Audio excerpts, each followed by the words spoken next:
할렐루야. 자, 이번에는 지난주에 첫 번째 반박 20분까지 우리가 살펴봤습니다. 자, 오늘은 이제 첫 번째 반박에서 이야기했던 아브라함과 이삭의 예는 11조를 오늘날 신약 시대에도 성도들의 규범으로 11조를 강제할 수 있는 proof text, 증거 구절로 사용될 수 없다. 왜냐하면 그때는 그들의 일시적인 11조이기 때문에, 감사의 표현으로 하는 11조이기 때문에 규범할 수는 없는 것이다. 두 번째 반박은 뭐냐? 예수님께서도 11조 해야 했다는 거예요. 신약 시대 때. 두 번째, 이제 11조를 신약 성도들도 해야 된다라고 말하는 두 번째 그들의 주장은 뭐냐? 마태복음 23장 23절입니다.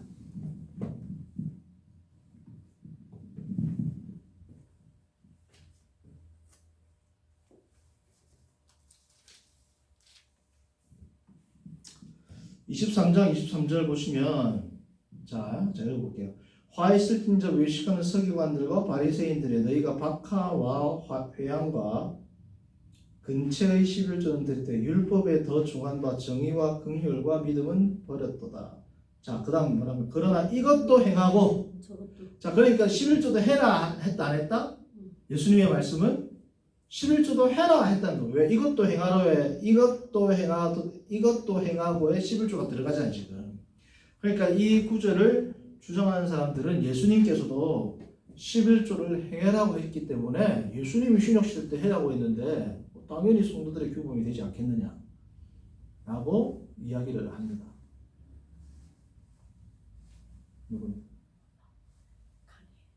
자, 그래서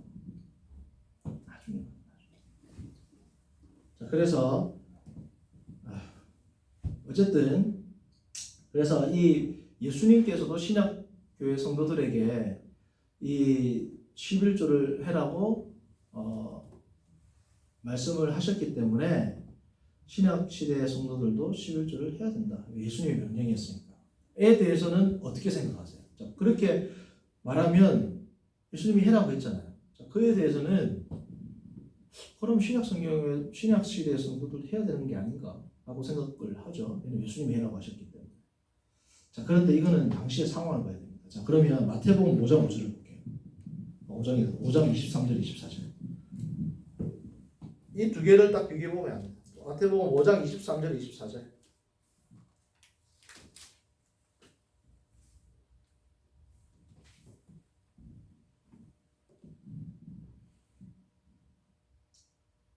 자, 23절 24절. 그러므로 예물을 제단에 드리려다가 거기서 내 형제에게 원망들을 말한 일이 있는 것이 생각나거든. 예물을 제단 앞에 두고 먼저 가서 형제와 화목하고 그 후에 와서 예물을 드리라. 자, 여러분들 5장 23절 24절을 보면 지금 예수님의 명령을 예물을 제단에 드리려다가 하면은 화목하고 와서 예물을 제단에 드려라 라고 써놨죠. 자, 그러면 지금도 우리가 헌금을 제단 앞에 가서 해야 돼요? 예수님이 이 말씀하셨으니까? 자, 제가 물어보겠습니다. 예수님이 그럼 이 말씀을 하셨으면 아까 11조하고 연관 짓는 겁니다.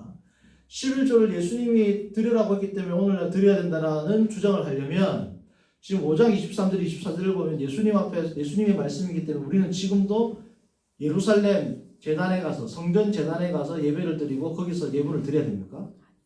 아니죠. 자, 그럼 이건 무슨 말이야 그러면?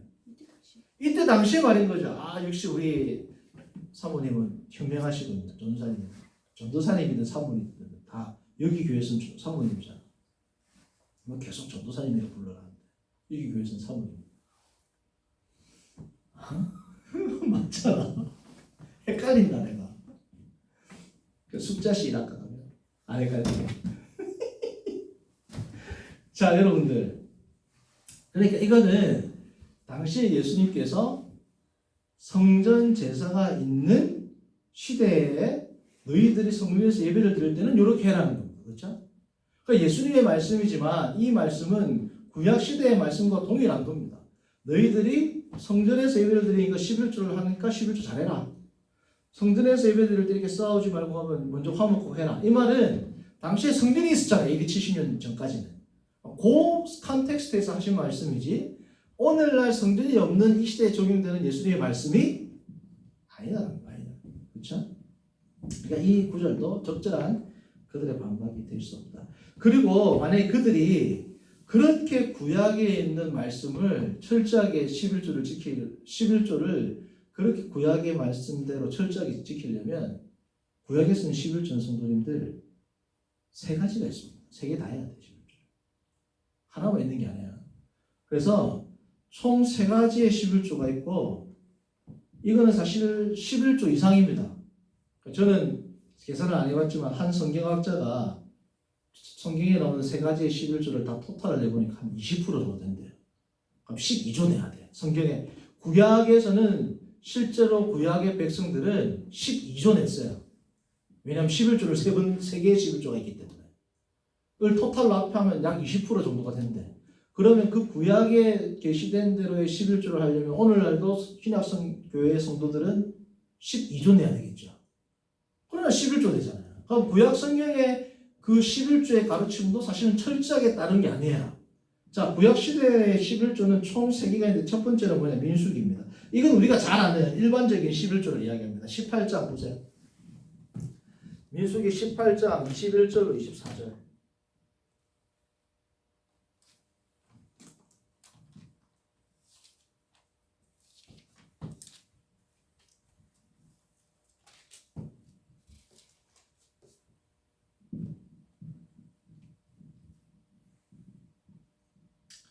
민수기 18장 21절에서 24절.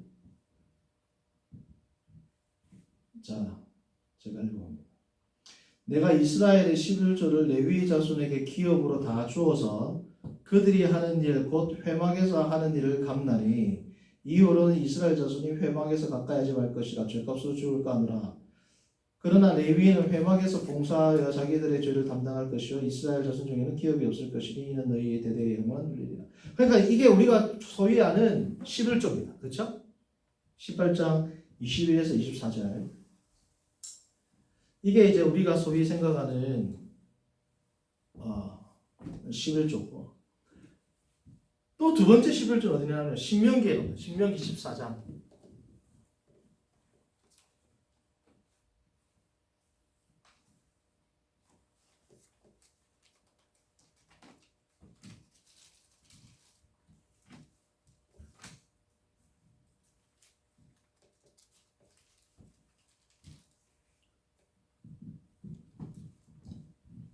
신명기 14장 22절에서 27절. 잠깐만 이거 잠깐 멈추고 갈게요. 성도님들 잠깐만 이거 두 개 어떻게 되나? 멈출 수가 없지. 그냥 그 뭐야 윤준이 이거 전화번호니까 이거 폰이 없어. 그냥 문을 열어놨으면 지가 들어와서 기다리고 쓰고 있을 거 아니야. 문을 왜 잠그는데? 그래 문만 내주는 거죠. 희한하다니까. 들어왔으면 창문 열어보고 얘기할 텐데 문을 왜 잠궈? 그래 문만 내주는 거죠. 자 그러면 두 번째는 신명기 14장 22절에서 27절. 자, 신명기 14장 22절에서 27절 우리가 제가 한번 읽어볼게요. 너는 마땅히 매년 토지 소산의 11조를 드릴 것이며 내 하나님 여호와 앞 22절에서 24절까지 아니 22절에서 27절까지 읽어보시면 뭐냐면 쉽게 말하면 22절을 보시면 다 나옵니다. 그러니까 11조 중에서 특별히 1년에 한 번씩 또 1년에 한 번씩 1년 전체에서 예를 들면 1,000만 원어치 곡식이 났어. 그럼 얼마를 드려야 된다고? 100만 원어치 11조를 드려야 됩니다. 1년에 한 번. 1년 소산에 한 번 11조를 드리는데 이 11조는 어떤 11조냐면 단순히 11조를 드리는 개념이 아니고 23절과 24절을 보시면 성전에 가가지고 그것을 나와 나의 권속들, 나의 가족들, 그리고 심지어 레위인까지 다 함께 나의 11조를 통해서 쉽게 말하면 파티를 하는 거예요. 파티를. 그러니까 여기서 말하는 11조의 의미는 어떤 의미냐면 하나님께서 나에게 이렇게 큰 소득을 주셨기 때문에 하나님께 감사한다는 의미의 11조의 의미가 있습니다. 하나님께 감사하는 의미. 그러니까 이것은 모든 소유가 하나님 것인데 그 중에 10분의 1을 드린다라고 생각할 수 있겠지만 성경에서는 그냥 뭐냐면 감사의 의미예요.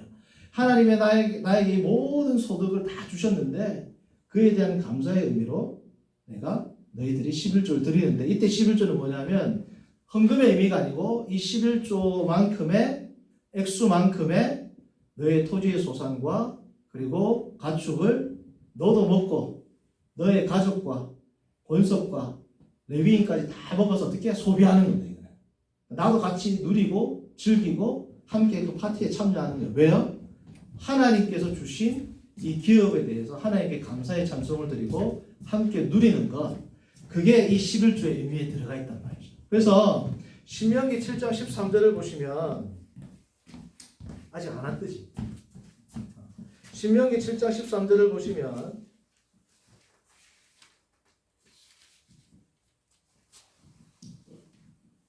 자, 곧 너를 사랑하시고 복을 주사 너를 번성하게 하시되 내게 주리라고 내 조상들에게 맹세하신 땅에서 내 소생에게 은혜를 베푸시며 내 토지 소산과 곡식과 포도주와 기름을 풍성하게 하시고 내 소와 양을 번식하게 하시리니 나오잖아요. 그러니까 하나님께서 이 7장은 뭐냐면 율법을 잘 지켰을 때 하나님께서 이스라엘 백성에게 주시는 복에 대해서 얘기하거든요. 그래서 두 번째 11조는 뭐냐? 하나님이 이렇게 나에게 큰 복을 주셨으니까 1년에 한 번 너희가 1년에 한 번 1년의 전체 소득의 10분의 1을 예루살렘 성전에 가가지고 너와 너의 가족과 그리고 레위인과 너의 모든 하인들까지 10분의 1만큼 그 음식을 먹고 어떻게 이때 소비하는 겁니다. 축제, 파티, 하나님 앞에서 감사의 제사가 아니죠. 감사의 표현을 먹고 마시면서 즐기는 것을 통해서 하는 11조. 어쨌든 소득의 10분의 1을 드리는 건 이 11조에 들어가요. 이거는 오직 신명기 14장 22에서 27절의 유일한 11조. 자, 두 번째는 뭐냐 하면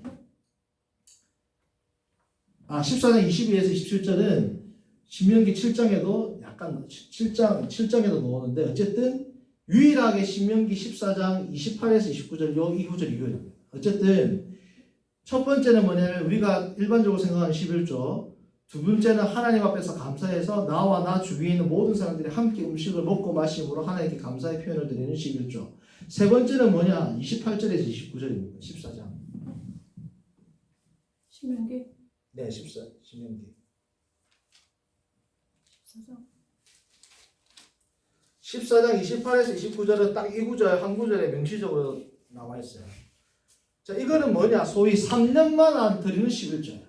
3년에 한 번씩 네 성읍에 저축해가지고 누구를 위해서 고아와 과부와 객과 쉽게 말하면 가난하고 소외된 자들을 먹이기 위한 11조. 그러니까 11조가 총 몇 개 있어요? 3개가 있단 말이죠. 3개가 있으니까 우리로 말하면 이게 구제연금 같은 거예요. 그렇죠? 그러니까 사실 이 11조를 다 합하면 어떤 학자가 통계를 낸다 20% 가까이 된다. 20%. 오늘 성도는 그에 따르면 12조 내야 돼요. 근데 12조를 강조 안 하고 11조를 강조한다는 거예요. 결국은 11조를 내고 있습니다. 그렇죠? 그래서 여기까지 보면 지금 구약 성경에서 말씀하고 있는 이 11조에 대해서는 신약 성경의 성도들에게 강제성이 있다 없다? 없어요. 신약 성경에는 11조를 해라는 명시적인 구절이 없습니다. 자, 그러면 신약 성경에서는 11조에 대해서 뭐라고 가르칠까요? 그게 중요한 겁니다.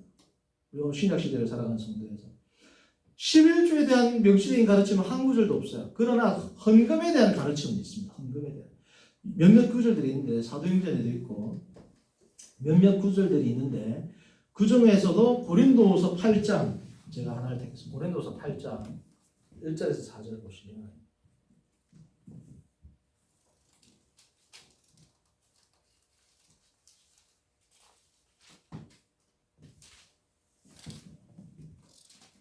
자, 성도님들 잠깐 찾으면서 저 말씀 들어보세요.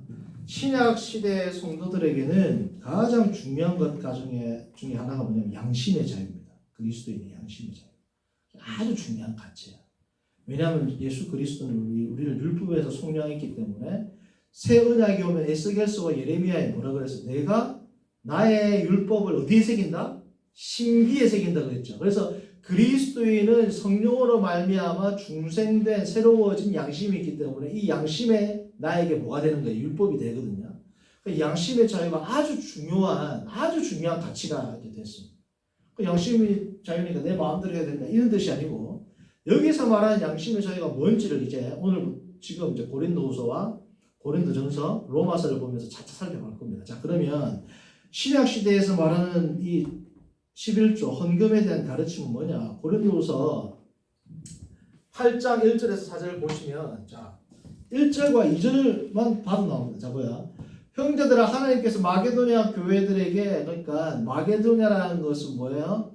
그리스 북부 지방을 마게도냐라고 불렀습니다. 남부 지방을 아가야 혹은 헬라라고 불렀죠. 그죠? 그러니까 마게도냐 데살로니가 지방이라는 빌립보 전했던 빌립보 그리고 네아폴리 그리고 데살로니가 이게 다 이게 마게도냐 지역이잖아요. 형제들아 하나님께서 마게도냐 교회들에게 주신 은혜를 우리가 너에게 알리노니 환난의 많은 시련 가운데서 그들의 자 넘치는 기쁨과 극심한 가난이 그들의 어떻게 풍성한 연부를 넘치도록 하였느니라.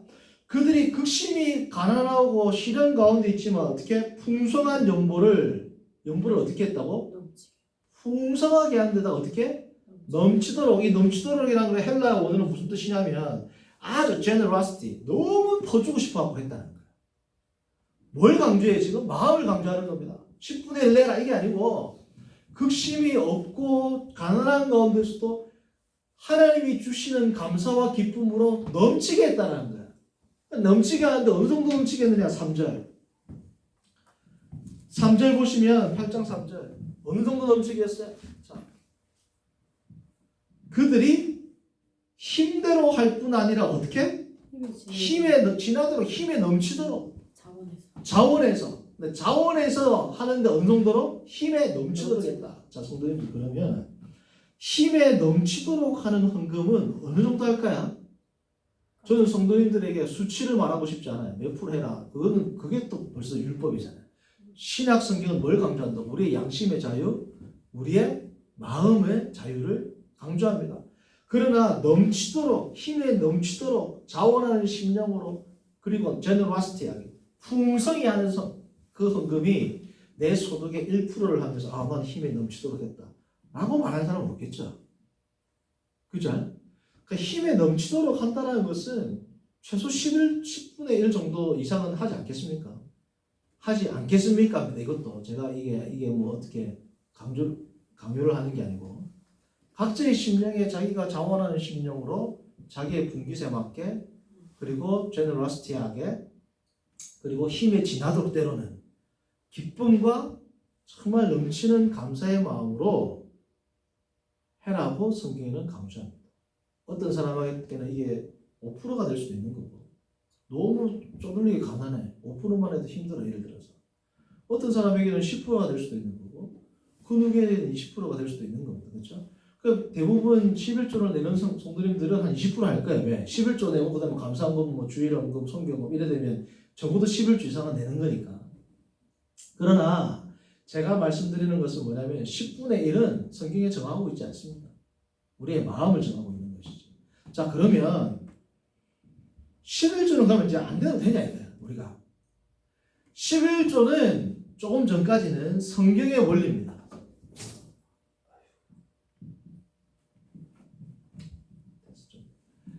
오늘 성경의 원리에서는 11조는 안 해도 되는 거죠. 자, 그러니까 성경을 살펴보니까 11조는 할 필요 없다. 자, 그러니까 11조는 하지 마세요. 라는 건 또 다른 문제입니다. 이게 성경의 가르침에서 11조의 문제와 11조는 하지 않아도 된다. 구약율법이기 때문에 신약 성경에서 폐지됐다. 라는 말과 그러므로 11조는 이제 우리의 신약 성도들은 안 해도 된다는 것은 다른 문제예요. 왜 다를까요? 그걸 생각해 보십시오. 다음 주에. 그것도 카톡으로 우리 한번 이야기해 볼게요. 자, 분명히 성경적인 진리에서는 11조는 구약율법이 있기 때문에 폐지됐습니다. 그러나 그 성경의 가르침이 11조는 폐지됐다라고 하는 가르침과 그러므로 오늘날 우리는 11절을 안 해도 됩니다. 라고 일반 기성교회에서 그것을 이야기하는 것과는 또 다른 문제가 있을 수 있어요. 여기에서 개입되는 게 뭐냐면 교회론입니다. 교회론. 자, 그래서 11조는 지금 구약 신약, 신약 신약을 통틀어 볼 때 오늘날 성경에는 강제성이 없다. 자, 강제성이 없으니까 성경이 가르치면은 11조는 하지 않아도 된다. 가 답인데, 그러므로 오늘 우리는 11조를 안 해도 된다. 라는 말까지 우리가 개진시킬 수 있는 문제니까. 그럼에도 불구하고 우리는 11조는 그래도 해야 된다. 라고 나가야 하는가에 대해서 논의를 하시고, 다음 주에 이것과 중요한 이 문제에 대해서 중요한 성경 구절이 3개가 있어요. 그거를 살펴보면서 오늘 우리는 11조에 대해서 어떤 자세로 어떻게 접근하고, 만약에 한다면 어떻게 하고, 하지 않는다면 어떻게 하지 않을 것이고에 대한 구체적인 사례를 상정해서 또 한번 우리가 샘플로 이런 사례가 있다면 어떻게 해야 됩니까? 라는 것도 제가 한번 상정을 해가지고 함께 생각하고 논하는 시간을 가지도록 하겠습니다. 자, 이상이고 수고하셨습니다.